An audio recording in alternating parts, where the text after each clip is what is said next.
നമസ്കാരം, എല്ലാവർക്കും ഇന്നത്തെ കോമ്പറ്റേറ്റീവ് എക്സാം കോർണറിന്റെ പുതിയൊരു വീഡിയോയിലേക്ക് സ്വാഗതം. അപ്പോൾ നമുക്ക് ഇന്ന് പറയാൻ പോകുന്നത് ഇന്ത്യയുടെ സ്ഥാനം, അതുപോലെ ഇന്ത്യയുടെ ഭൂപ്രകൃതി +1 ജോഗ്രഫിയുടെ ഷോർട്ട് നോട്ട്സ് രൂപമാണ്. അതായത് PSC ചോദിക്കുന്ന രീതി അറിയാമല്ലോ, നമുക്ക് പോയിന്റ്സ് മാത്രമാണ് വേണ്ടത്. ഇതിന്റെ ഡീറ്റെയിൽഡ് ആയിട്ടുള്ള വേർഷൻ ഓൾറെഡി നമ്മൾ +1ന്റെ ചാപ്റ്റേഴ്സ് കംപ്ലീറ്റ് ചെയ്ത് ഞാൻ പ്ലേലിസ്റ്റ് തന്നിട്ടുണ്ടായിരുന്നു. അപ്പോൾ നമ്മൾ ഇന്ന് പറയാൻ പോകുന്നത് ഷോർട്ട് നോട്ട്സ് ആണ് കേട്ടോ. അപ്പോൾ ഇന്ത്യയുടെ വിസ്തൃതി എത്രയാണ്, അക്ഷാംശ വിസ്തൃതി, ഇതെല്ലാം +1 ടെക്സ്റ്റ് ബുക്കിൽ കിടക്കുന്നത് നമ്മൾ 1 വേർഡിൽ എളുപ്പം പഠിച്ചു പോവുകയാണ്. നോക്കാം, ഇന്ത്യയുടെ വിസ്തൃതി എന്ന് പറയുന്നത് 3.28 ദശലക്ഷം ചതുരശ്ര കിലോമീറ്റർ ആണ്. എത്രയാണ്? 3.28 ആണ് അല്ലേ? ദശലക്ഷം ചതുരശ്ര കിലോമീറ്റർ ആണ് ഇന്ത്യയുടെ വിസ്തൃതി എന്ന് പറയുന്നത്. അക്ഷാംശ വിസ്തൃതി എത്രയാണ്? 8 ഡിഗ്രി 4 മിനിറ്റ് നോർത്ത് മുതൽ 37 ഡിഗ്രി 6 മിനിറ്റ് നോർത്ത് വരെയാണ് അക്ഷാംശ വിസ്തൃതി എന്ന് പറയുന്നത്.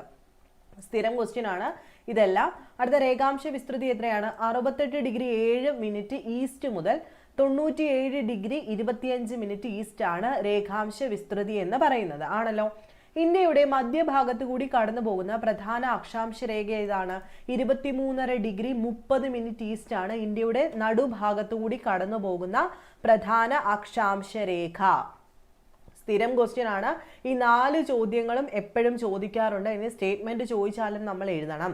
ഇന്ത്യയുടെ മധ്യഭാഗത്ത് കൂടി കടന്നു പോകുന്ന പ്രധാനപ്പെട്ട അക്ഷാംശ രേഖയാണ് 23.5 ഡിഗ്രി 30 മിനിറ്റ് ഈസ്റ്റ് എന്ന് പറയുന്ന അക്ഷാംശ രേഖ. ഇന്ത്യയുടെ മാനക രേഖാംശം എത്രയാണ്? 82.5 ഡിഗ്രി 30 മിനിറ്റ് ഈസ്റ്റ് ആണ് ഇന്ത്യയുടെ മാനക അക്ഷാംശം. രേഖാംശം അല്ല, ഇന്ത്യയുടെ മാനക അക്ഷാംശമാണ് 82.5 ഡിഗ്രി 30 മിനിറ്റ് ഈസ്റ്റ് എന്ന് പറയുന്നത്. ഇനി ഇന്ത്യയുടെ രേഖാംശ വിസ്തൃതി എത്രയാണ്? 30 ഡിഗ്രിയാണ് കേട്ടോ. ഇന്ത്യയുടെ രേഖാംശ വിസ്തൃതി 30 ഡിഗ്രിയും സമുദ്രത്തിന്റെ അതിർത്തി 12 നോട്ടിക്കൽ മൈലാണ്. സമുദ്ര അതിർത്തി 12 നോട്ടിക്കൽ മൈലാണ്. ഇതെല്ലാം ഡീറ്റെയിൽഡ് ആയിട്ട് ഞാൻ ഫസ്റ്റ് ക്ലാസ്സിൽ പറഞ്ഞിട്ടുണ്ട്. അടുത്തത്, ലോകരാജ്യങ്ങൾക്കിടയിൽ വലിപ്പത്തിൽ ഇന്ത്യയുടെ സ്ഥാനമാണ് 7ാം സ്ഥാനം അല്ലെ? 7ാം സ്ഥാനം.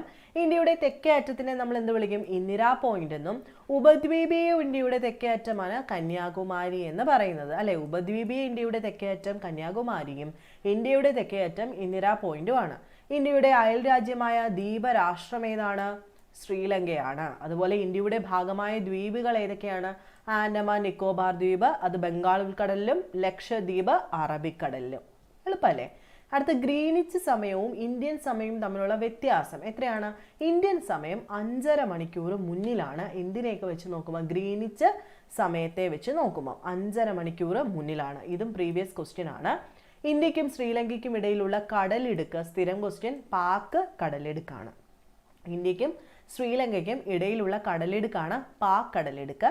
ഇന്ത്യൻ ഉപദ്വീപിൽ ഉൾപ്പെടുന്ന രാജ്യങ്ങൾ ഏതൊക്കെയാണ്? പാകിസ്ഥാൻ, നേപ്പാൾ, ഭൂട്ടാൻ, ബംഗ്ലാദേശ്. ഇന്ത്യൻ ഉപദ്വീപിൽ ഉൾപ്പെടുന്ന രാജ്യങ്ങളാണ് പാകിസ്ഥാൻ, നേപ്പാൾ, ഭൂട്ടാൻ, ബംഗ്ലാദേശ്. അപ്പോൾ ഇത്രയുമാണ് ഫസ്റ്റ് ചാപ്റ്ററിൽ ഇന്ത്യയുടെ സ്ഥാനം എന്ന് പറയുന്ന ചാപ്റ്ററിന് അത് വ്യക്തമായിട്ട് കൊടുത്തിട്ടുള്ളത്. അതിൻ്റെ കൂട്ടത്തിൽ തന്നെ ഏറ്റവും ബാക്കിൽ കൊടുത്തിരിക്കുന്ന ക്വസ്റ്റ്യൻ കൂടെ നമ്മൾ ഈ കൂട്ടത്തിൽ അങ്ങ് പറഞ്ഞു പോകുന്നുണ്ട്. അപ്പം ക്ലാസ് കണ്ടിട്ടില്ലാത്തവർ ഫസ്റ്റ് ക്ലാസ് ഞാൻ ലിങ്ക് കൊടുത്തിട്ടുണ്ട്, അത് കയറി കണ്ടതിന് ശേഷം ഈ സെക്ഷൻ കാണുക. നെക്സ്റ്റ് നമുക്ക് നോക്കാം.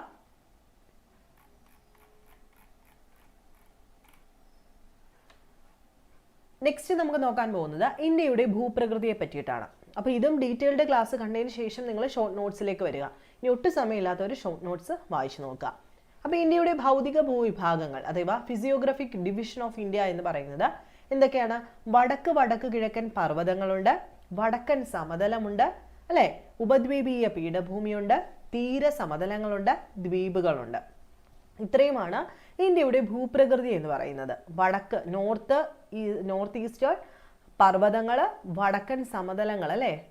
അതായത് നോർത്തേൺ പ്ലെയിൻസ് ഉണ്ട്, ഉപദ്വീപീയ പീഠഭൂമികളുണ്ട്, തീരസമതലമുണ്ട്, ദ്വീപുകളുണ്ട്. ഇനി എന്താണ് വടക്ക് കിഴക്കൻ പർവ്വതങ്ങൾ? എന്താണ്? അതിന് ഒരുപാട് പ്രാധാന്യങ്ങളുണ്ട് അല്ലേ? അതായത് നമ്മുടെ അയൽ രാജ്യങ്ങളിൽ നിന്നും നമ്മൾ ഉണ്ടാക്കിയെടുക്കാത്ത രീതിയിലുള്ള സ്വാഭാവികമായ അതിർത്തി തീർക്കുന്ന ഒന്നാണ് നമ്മുടെ വടക്ക് കിഴക്കൻ പർവ്വതങ്ങൾ. പ്രധാന കാലാവസ്ഥാ വിഭാജകമാണ് അല്ലേ? കാലാവസ്ഥ നമ്മുടെ രാജ്യത്ത് ഈ ഒരു കാലാവസ്ഥ നമുക്ക് അനുയോജ്യമായ കാലാവസ്ഥ കൊണ്ടുവരാനായിട്ട് വടക്ക് കിഴക്കൻ പർവ്വതങ്ങൾ നമ്മളെ സഹായിക്കുന്നുണ്ട്. തെക്ക് പടിഞ്ഞാറൻ മൺസൂൺ മഴയെ വടക്കോട്ട് സഞ്ചരിക്കുന്നതിൽ നിന്നും വടക്കോട്ട് നിന്നും തടയുന്നത് ഈ വടക്ക് നിൽക്കുന്ന പർവ്വതമാണ്.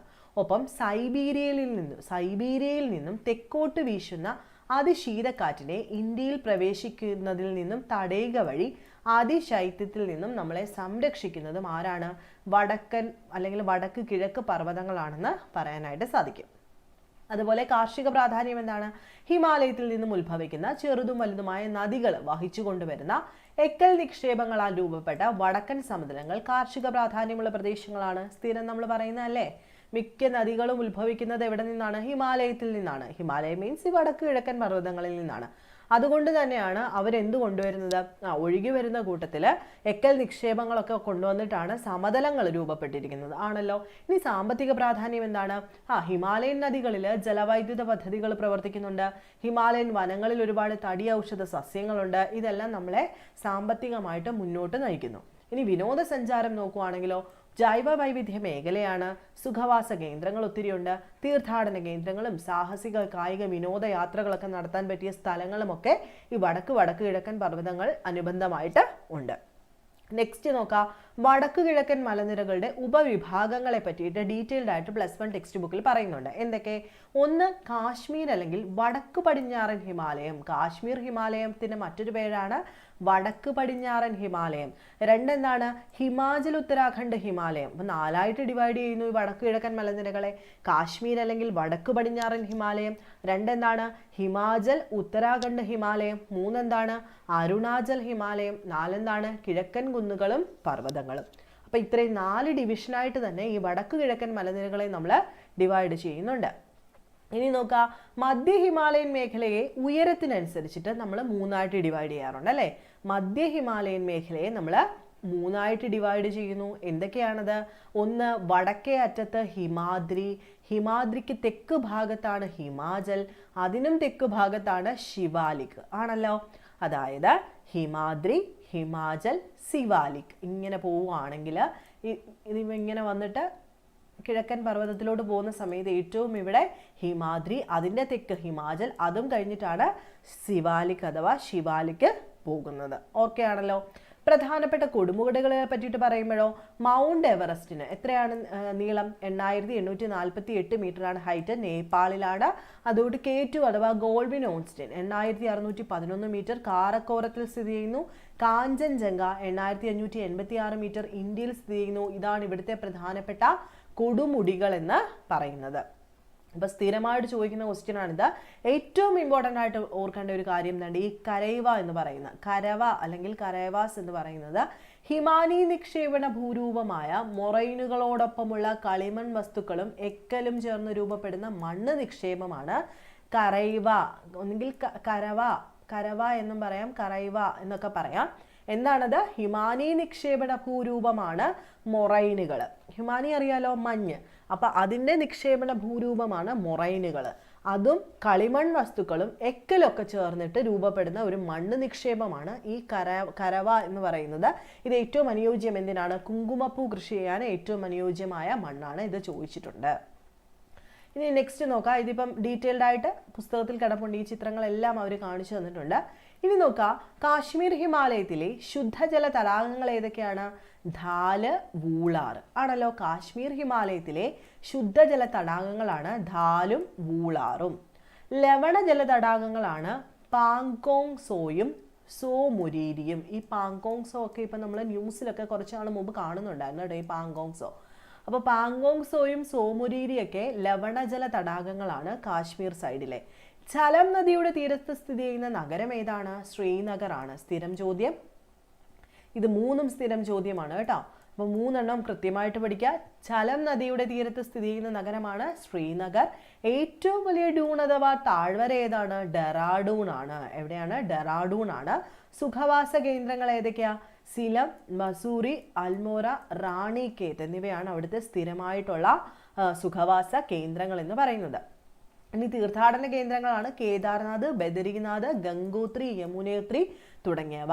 അരുണാചൽ ഹിമാലയത്തിലെ പ്രധാനപ്പെട്ട കൊടുമുടി ഏതാണ്? നംചാ ബർബയാണ് അല്ലെ. നംചാ ബർവയാണ് അരുണാചൽ ഹിമാലയത്തിലെ പ്രധാനപ്പെട്ട കൊടുമുടി. മണിപ്പൂരിലെ മലകളാൽ ചുറ്റപ്പെട്ട പ്രസിദ്ധമായ തടാകമാണ് ലോക്ടക് തടാകം. ലോക്ടക് തടാകം എവിടെയാണ്? മണിപ്പൂരിലാണ് അല്ലേ. ലോക്ടക് തടാകം മണിപ്പൂർ. ഇത് സ്ഥിരം ചോദ്യമാണ് മിക്ക എക്സാംസിനും. ഇതിപ്പോൾ SSC പോലുള്ള എക്സാംസിന് പോലും ഈ ഒരു ക്വസ്റ്റ്യൻ ചോദിക്കാറുണ്ട്. ഈ ലോക്ടക് തടാകം എവിടെയാണ്? മണിപ്പൂരിലാണ്. മൊളാസിസ് തടം എന്നറിയപ്പെടുന്നത് ആരെയാണ്? മിസോറാമിനാണ് മൊളാസിസ് തടം എന്നറിയപ്പെടുന്നത്. അപ്പോൾ PSCയുടെ പോയിന്റ് ഓഫ് വ്യൂവിൽ നമുക്ക് വേണ്ട കുറച്ച് ഷോർട്ടായിട്ടുള്ള കാര്യങ്ങളാണ് ഇവിടെ കൊടുത്തിരിക്കുന്നത്. ഇനി ജുമ്മിങ് എന്ന് വെച്ച് കഴിഞ്ഞാൽ എന്താണ് ജുമ്മിങ്? കിഴക്കൻ കുന്നുകളിലെ ഗോത്ര സമൂഹങ്ങൾ പിന്തുടരുന്ന പ്രാകൃതമായ കൃഷി രീതിയാണ് ജുമ്മിങ് എന്ന് പറയുന്നത്. കിഴക്കൻ കുന്നുകളിലെ ഗോത്ര സമൂഹങ്ങൾ പിന്തുടരുന്ന പ്രാകൃത കൃഷി രീതിയെ നമ്മൾ വിളിക്കുന്ന പേരാണ് ജുമ്മിങ്. സ്ഥാനാന്തരിത കൃഷി അഥവാ വെട്ടിച്ചുട്ട് കൃഷിയുടെ വകഭേദമാണ് ഈ ജുമ്മിങ് എന്ന് പറയുന്നത്. എന്ന് വെച്ചാൽ എന്താ? കാട് വെട്ടിത്തെളിച്ചിട്ട് തീയിട്ട് ചാരത്തിൽ കൃഷി ചെയ്യുന്നതാണ് ഈ ജുമ്മിങ് എന്ന് പറയുന്നത്. എവിടെയാണ്? കിഴക്കൻ കുന്നുകൾ. ഓർത്തു വെച്ചേക്കുമല്ലോ. ഇനി നെക്സ്റ്റ് നമ്മൾ നോക്കാൻ പോകുന്നത് വടക്കൻ സമതലമാണ് അല്ലേ. എന്താണ് ഈ വടക്കൻ സമതലം? നോർത്തേൺ പ്ലെയിൻസ് എന്ന് നമ്മൾ മറ്റൊരു പേര് വിളിക്കും. എന്ത് വിളിക്കും? നോർത്തേൺ പ്ലെയിൻസ് എന്ന് വിളിക്കാറുണ്ട്. ആണല്ലോ, എഴുതാൻ പറ്റുന്നില്ല, ഞാൻ പെണ്ണെടുക്കാത്തതുകൊണ്ട്. സിന്ധു, ഗംഗ, ബ്രഹ്മപുത്ര നദികൾ വഹിച്ചു കൊണ്ടുവരുന്ന അവസാദങ്ങൾ നിക്ഷേപിക്കപ്പെട്ടിട്ട് രൂപപ്പെട്ട പ്രദേശമാണ് വടക്കൻ സമതലം. നമ്മൾ എത്ര നാളായിട്ട് പറയുന്നത് അല്ലേ. അപ്പം ഈ വടക്കൻ സമതലത്തിൽ നിന്നാണ് 10th ലെവൽ പ്രിലിംസിനും കുറേ ഘട്ടങ്ങളിൽ 4 ഘട്ടങ്ങളിലും അങ്ങ് റെപ്പറ്റേറ്റീവായിട്ട് ചോദ്യം ചോദിച്ചിട്ടുണ്ടായിരുന്നു. അതുപോലെ ഡിഗ്രിക്കും പ്രതീക്ഷിക്കാം. ഉപവിഭാഗങ്ങൾ എന്തൊക്കെയാണ്? ഭാബർ, തെറായ്, അതുപോലെ എക്കൽ സമതലങ്ങളാണ് ഖാദർ, ഭാങ്കർ. എന്താണ് ഖാദറും ഭാങ്കറും എന്നൊക്കെ അറിയാമല്ലോ. സ്ഥിരം ചോദിക്കാറുണ്ട്. പുതിയ മണ്ണ്, പഴയ മണ്ണ്, ഇതൊക്കെ സ്ഥിരം ചോദിക്കാറുള്ള ക്വസ്റ്റ്യൻസ് ആണ്. സോ നോക്കുക. ഭാബർ എന്ന് പറഞ്ഞു കഴിഞ്ഞാൽ ഉരുളൻ പാറകളും കല്ലുകളും നിറഞ്ഞ പ്രദേശമാണ്. അപ്പോൾ വടക്കൻ സമതലങ്ങളിലെ ഭാബർ എന്ന് പറഞ്ഞു കഴിഞ്ഞാൽ ഉരുളൻ കല്ലുകളും നിറഞ്ഞ പ്രദേശമാണ് അല്ലേ. ഉരുളൻ പാറയും കല്ലുകളും നിറഞ്ഞ പ്രദേശം. സിവാലിക് മലനിരകൾക്ക് സമാന്തരമായിട്ട് 8.10 കിലോമീറ്റർ വിസ്തൃതിയിൽ ഇടുങ്ങിയ ഭൂപ്രദേശത്തെയാണ് നമ്മൾ ഭാബർ എന്ന് വിളിക്കുന്നത്. അടുത്തത് തെറായ് എന്നാണ് പേര്. എന്താണത്? ഭാബറിന് തെക്കായിട്ട് 10 മുതൽ 20 കിലോമീറ്റർ വീതിയിൽ കാണപ്പെടുന്നതാണ് തെറായ് എന്ന് പറയുന്നത്. ടെറായ് എന്ന് നമ്മൾ പറയും. വെള്ളക്കെട്ടും ചതുപ്പും. ഈ ചതുപ്പ് ഓർക്കുക. ടെറായ് എന്ന് ഓർക്കുമ്പോൾ നിങ്ങൾ ചതുപ്പ് ഓർക്കുക. ടെറായ്, ചതുപ്പ് നിറഞ്ഞ പ്രദേശം. അപ്പൊ ഭാബർ എന്താണ്? കല്ലും ഒക്കെ നിറഞ്ഞ ഇടുങ്ങിയ പ്രദേശം ഓർക്കുക. ടെറായ് എന്ന് ഓർക്കുമ്പോൾ വെള്ളക്കെട്ടും ചതുപ്പും ഓർക്കുക. ഓക്കെ ആണല്ലോ. ഇനി ഖാദറും ഭാങ്കറും ചോദിക്കാം. പുതിയ എക്കൽ നിക്ഷേപമുള്ളതിനെ നമ്മൾ ഖാദർ പുതിയ ഉടുപ്പ് വാങ്ങി, നമ്മൾ അന്ന് പറഞ്ഞിട്ടുണ്ടായിരുന്നു. ഖാദർ പുതിയ ഉടുപ്പ് വാങ്ങി എന്ന് പറയുമ്പോൾ അതെന്താണ്? പുതിയ എക്കൽ നിക്ഷേപമുള്ള പ്രദേശമാണ് ഖാദർ. അടിക്കടി വെള്ളപ്പൊക്കം ഉണ്ടാകുന്ന മേഖലയാണ് ഖാദർ. ഇനി ബാങ്കർ എന്ന് വെച്ച് കഴിഞ്ഞാൽ എന്താണ്? പഴയ എക്കൽ നിക്ഷേപ പ്രദേശത്തെയാണ് നമ്മൾ ബാങ്കർ എന്ന് വിളിക്കുന്നത്. തെറ്റിക്കത്തില്ലല്ലോ. ഖാദറും ബാങ്കറും ഒക്കെ സ്ഥിരം ചോദ്യമാണ്, പഠിക്കുക കേട്ടോ. അടുത്തത് ഗംഗാ സിന്ധു നദീവ്യൂഹത്തെ വേർതിരിക്കുന്നത് ആരൊക്കെയാണ്? ഹരിയാന, ഡൽഹി സംസ്ഥാനങ്ങളാണ്. ഗംഗയും സിന്ധുവും ഉണ്ടല്ലേ. ബ്രഹ്മപുത്ര അങ്ങോട്ട് പോകുകയാണെങ്കിൽ ഗംഗയും സിന്ധുവുമാണ് കുറേ ദൂരം ഒരുമിച്ച് ഒഴുകുന്നത്. ഓക്കെ ആണല്ലോ. അപ്പോൾ ഈ ഗംഗാ സിന്ധു നദീവ്യൂഹത്തെ വേർതിരിക്കുന്ന ആരൊക്കെയാണ്? ഹരിയാന, ഡൽഹി എന്ന് പറയുന്ന 2 സംസ്ഥാനങ്ങളാണ്. ഗംഗാ, ബ്രഹ്മപുത്ര നദികൾ ചേർന്ന് നിർമ്മിക്കുന്ന ഏറ്റവും വലുതും വളർന്നുകൊണ്ടിരിക്കുന്നതുമായിട്ടുള്ള ഡെൽറ്റ പ്രദേശം ഏതാണ്? സുന്ദർബൻ ആണ് അല്ലെ. ഗംഗയും ഇങ്ങോട്ടാണ് ഒഴുകുന്നത്, ബ്രഹ്മപുത്രയും ഇങ്ങോട്ടാണ് ഒഴുകുന്നത്. സിന്ധു മാത്രമേ ഉള്ളൂ പടിഞ്ഞാട്ട് ഒഴുകുന്നത്. അപ്പൊ ഈ ഗംഗയും ബ്രഹ്മപുത്ര നദികൾ ചേർന്ന് നിർമ്മിക്കുന്ന ഒരു ഡെൽറ്റ പ്രദേശം ഏതാണ്? പശ്ചിമ ബംഗാളിലെ സുന്ദർബൻ ഡെൽറ്റയാണ്. ഇതൊക്കെ നിങ്ങൾക്ക് അറിയാലോ. അടുത്തത് ഉപദ്വീപീയ പീഠഭൂമിയാണ്. അപ്പൊ ഇന്ത്യയിലെ ഏറ്റവും പഴക്കമേറിയ ഭൂവിഭാഗം ചോദ്യമാണ്. ഇന്ത്യയിലെ ഏറ്റവും പഴക്കമേറിയ ഭൂവിഭാഗം ഏതാണ്? ഉപദ്വീപീയ പീഠഭൂമിയാണ്. പീഠഭൂമി പ്രദേശങ്ങൾ ഏതൊക്കെയാണ്? ഡക്കാൻ പീഠഭൂമി, മധ്യ ഉന്നത തടം, വടക്ക് കിഴക്കൻ പീഠഭൂമി. എന്തൊക്കെയാണ്? ഡക്കാൻ പീഠഭൂമി, മധ്യ ഉന്നത തടം, വടക്ക് കിഴക്കൻ പീഠഭൂമിയാണ് പീഠഭൂമി പ്രദേശങ്ങൾ. അപ്പോൾ ത്രികോണാകൃതിയിലുള്ള പീഠഭൂമി ചോദിക്കാറുണ്ട്, സ്ഥിരം ചോദ്യമാണ്. ഇന്ത്യയിലെ ഏറ്റവും പഴക്കം ചെന്ന ഭൂവിഭാഗം ത്രികോണാകൃതിയിലുള്ള പീഠഭൂമി ഏതാണ്? ഡക്കാൻ പീഠഭൂമിയാണ് അല്ലേ. ഡക്കാൻ പീഠഭൂമിയുടെ പടിഞ്ഞാറേ അതിരെവിടെയാണ്? പൂർവ്വഘട്ടവും പശ്ചിമഘട്ടവുമാണ്. ഇപ്പോൾ ഡക്കാൻ പീഠഭൂമിയുടെ ലൊക്കേഷനൊക്കെ എല്ലാവർക്കും അറിയാമല്ലോ. ഇതിൻ്റെ പടിഞ്ഞാറേ അതിരാണ് എന്ത്? പൂർവ്വഘട്ടവും പശ്ചിമഘട്ടവും സ്ഥിതി ചെയ്യുന്നത്. ഇനി പശ്ചിമഘട്ട ഭൂപ്രദേശങ്ങൾ എന്തൊക്കെയാണ്? സഹ്യാദ്രി, മഹാരാഷ്ട്രയിൽ സഹ്യാദ്രി, നീലഗിരി കർണാടകത്തിലും തമിഴ്നാട്ടിലും, ആനമല, ഏലമല കേരളത്തിൽ അറിയപ്പെടുന്നത്. ഓക്കെ ആണല്ലോ. പശ്ചിമഘട്ട ഭൂപ്രദേശം ഓരോന്നിൻ്റെ പേരുകളാണ് ഇവിടെ കൊടുത്തിട്ടുള്ളത്. അപ്പോൾ PSC പ്രിപ്പയർ ചെയ്യുന്ന എല്ലാവർക്കും ഇതൊക്കെ അറിയാവുന്നതാണ്. തെക്കേ ഇന്ത്യയിലെ ഏറ്റവും വലിയ കൊടുമുടി ഏതാണ്? ആനമുടിയാണ് അല്ലേ. ആനമുടിയാണ് തെക്കേ ഇന്ത്യയിലെ ഏറ്റവും വലിയ കൊടുമുടി. പശ്ചിമഘട്ടവും പൂർവ്വഘട്ടവും സംഗമിക്കുന്ന ആ ഒരു പ്രദേശമാണ് നീലഗിരി കുന്നുകൾ അല്ലേ, നീലഗിരി കുന്നുകൾ എന്ന് അറിയപ്പെടുന്നത്. അപ്പോൾ ഇതൊക്കെ ഡീറ്റെയിൽഡ് ആയിട്ട് ഞാൻ ക്ലാസ് എടുത്തിട്ടുണ്ട്, നിങ്ങൾ കയറി നോക്കുക കേട്ടോ വേണ്ടവർ. ഇനി ഇന്ത്യൻ മരുഭൂമിയാണ് അടുത്തത്. ഇന്ത്യൻ മരുഭൂമി എന്ന് പറയുമ്പം ആരവല്ലി കുന്നുകൾക്ക് വടക്ക് പടിഞ്ഞാറ് സ്ഥാനം, മീൻസ് രാജസ്ഥാന്റെ സ്ഥാനം. 180 mm മാത്രം മഴ ലഭിക്കുന്നു അല്ലേ. കാലാവസ്ഥ വരണ്ട കാലാവസ്ഥയാണ്, വിരളമായ സസ്യജാലങ്ങളാണ് അവിടെ. മരുസ്ഥലി പ്രദേശമാണ്. അവിടുത്തെ പ്രധാനപ്പെട്ട നദി ഏതാണ്? ലൂണിയാണ് അല്ലേ, ലൂണിയാണ്. കാറ്റിന്റെ അപരദന തീവ്രത വളരെ കൂടുതലാണ്, മീൻസ് കാറ്റ് ഒരിടത്തു നിന്ന് മണ്ണ് വലിച്ച് മറ്റൊരിടത്തോട്ട് കൊണ്ടുപോകുന്നതാണ് അപരദനം എന്ന് പറയുന്നത്. അപ്പോൾ അതിൻ്റെ തീവ്രത വളരെ കൂടുതലുള്ള സ്ഥലമാണ് ഇന്ത്യൻ മരുഭൂമി എന്ന് പറയുന്നത്. ഇനി ബർക്കൻസ്, അത് ചോദിക്കാറുണ്ട്. ചന്ദ്രക്കലയുടെ ആകൃതിയുള്ള മണൽ കൂനകളെയാണ് നമ്മൾ ബർക്കൻസുകൾ എന്ന് വിളിക്കുന്നത്. അത് പഠിച്ചു വെച്ചോണം കേട്ടോ. ബർക്കൻസ് എന്നാണ് ചന്ദ്രക്കലയുടെ ആകൃതിയിലുള്ള മണൽ കൂനകൾ. കാറ്റിൻ്റെ നിക്ഷേപണ ഭൂരൂപമാണ് ഈ ബർക്കൻസ് എന്ന് പറയുന്നത്. ടെക്സ്റ്റ് ബുക്കിൽ ഡീറ്റെയിൽഡ് ആയിട്ട് കുറച്ചുകൂടെ ഉണ്ട്. ഇനി തീരസമതലമാണല്ലോ അടുത്തത്. തീരസമതലത്തിന്റെ പ്രത്യേകത എന്താണ്? നമ്മുടെ തീരസമതലം മീൻസ് നമ്മുടെ ആ ഒരു ഏരിയ ആണ് ശരിക്കും തീരസമതലം എന്ന് പറയുന്നത്. അപ്പോൾ പശ്ചിമ തീരസമതലവും ഉണ്ട്, പൂർവ്വ തീരസമതലവും ഉണ്ട്. പശ്ചിമ തീരസമതലം മീൻസ് എന്താണ്? അതായത് പടിഞ്ഞാറ് ഭാഗമാണ്. കച്ച് കത്തിയവാർ തീരം ഗുജറാത്ത്, കൊങ്കൺ തീരം മഹാരാഷ്ട്ര, ഗോവൻ തീരം കർണാടക ഗോവ, മലബാർ തീരം എവിടെയാണ്? കേരളം. ഇത്രയും ചേരുന്നതാണ് പശ്ചിമ തീര സമതലം. കച്ച് കത്തിയവാർ തീരം ഗുജറാത്ത്, കൊങ്കൺ തീരം മഹാരാഷ്ട്ര, ഗോവൻ തീരം കർണാടക ഗോവ, മലബാർ തീരം കേരളം. ഇത്രയും ചേരുന്നതാണ് പശ്ചിമ തീര.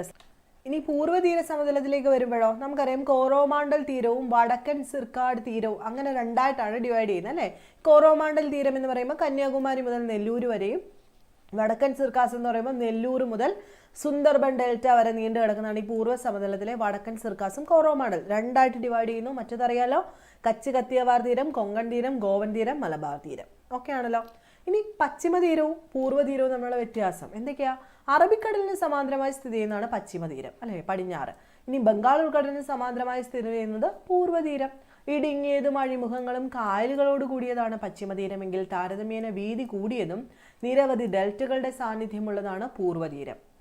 പ്രധാന തുറമുഖങ്ങളാണ് കാൺല, മുംബൈ, മാംഗ്ലൂർ, കൊച്ചി. പ്രധാന തുറമുഖങ്ങൾ കൊൽക്കത്ത, ഹാൽദിയ, വിശാഖപട്ടണം, ചെന്നൈ. ഇത് ഞാൻ ഡീറ്റെയിൽഡ് ആയിട്ട് പറയേണ്ട കാര്യമില്ല, എല്ലാവർക്കും അറിയാവുന്നതായതുകൊണ്ട് ഡീറ്റെയിൽഡ് ആയിട്ട് പറയുന്നില്ല. ഇനി ദ്വീപുകളാണ് നമ്മുടെ ലാസ്റ്റ് പോർഷൻ. അറബിക്കടലിലെ ദ്വീപുകളാണ് ലക്ഷദ്വീപ് അല്ലെ, പവിഴദ്വീപുകൾ. ഹെഡ്ക്വാർട്ടേഴ്സ് ഏതാണ്? കവരത്തിയാണ് അല്ലേ, കവരത്തിയാണ് അവരുടെ സെൻറ്റർ എന്ന് പറയുന്നത്. ബംഗാൾ ഉൾക്കടലിലാണ് ആൻഡമാൻ നിക്കോബാർ ദ്വീപുകൾ. അതിൻ്റെ തലസ്ഥാനം പോർട്ട് ബ്ലെയർ ആണ്. അഗ്നിപർവ്വതജന്യമായവയെല്ലാമാണ് ആൻഡമാൻ നിക്കോബാർ. ഇന്ത്യയിലെ ഏക അഗ്നിപർവ്വതജന്യമായിട്ടുള്ളത് അല്ലേ. ഇന്ത്യയിലെ ഏക സജീവ അഗ്നിപർവ്വതം ഏതാണ്? ബാരൻ ദ്വീപാണ്, അത് നിക്കോബാറിലാണ്. ആൻഡമാൻ നിക്കോബാർ ദ്വീപുകളെ തമ്മിൽ വേർതിരിക്കുന്നത് 10 ഡിഗ്രി ചാനൽ, സ്ഥിരം ചോദ്യം. ലക്ഷദ്വീപുകളെ വേർതിരിക്കുന്നത് 11 ഡിഗ്രി ചാനൽ, സ്ഥിരം ചോദ്യം. അപ്പോൾ ഇത്രയും ചോദ്യങ്ങൾ സ്ഥിരമായിട്ട് വരുന്ന ചോദ്യങ്ങളാണ്. അപ്പോൾ ഡീറ്റെയിൽഡ് ആയിട്ട് ഞാൻ പറഞ്ഞു, ഇപ്പോഴും പറയുന്നു, ഡീറ്റെയിൽഡ് ആയിട്ടുള്ള പ്ലസ് വണ്ണിൻ്റെ ജോഗ്രഫി മൊത്തം ക്ലാസ്സും നമ്മുടെ പ്ലേലിസ്റ്റിൽ കിടപ്പുണ്ട്. കണ്ടിട്ടില്ലാത്തവർ, ഇനിയും ഡൗട്ട് ഉള്ളവർ താഴെ ചോദിക്കുക, അല്ലെങ്കിൽ നിങ്ങൾ ടെലഗ്രാമിൽ ഒന്ന് ജോയിൻ ചെയ്യുക. ടെലഗ്രാമിൽ നിങ്ങൾ തത്വ യൂട്യൂബ് ചാനൽ എന്നൊന്ന് സെർച്ച് ചെയ്താൽ നമ്മുടെ ചാനൽ കിട്ടുന്നതായിരിക്കും. അപ്പോൾ നിങ്ങൾക്ക് വീഡിയോസ് ഇഷ്ടമാകുന്നുണ്ടെങ്കിൽ നിങ്ങൾ ലൈക്ക് ചെയ്യുക, ഷെയർ ചെയ്യുക, സബ്സ്ക്രൈബ് ചെയ്യുക. നെക്സ്റ്റ് വീഡിയോയിൽ കാണുന്നവരെ ബൈ.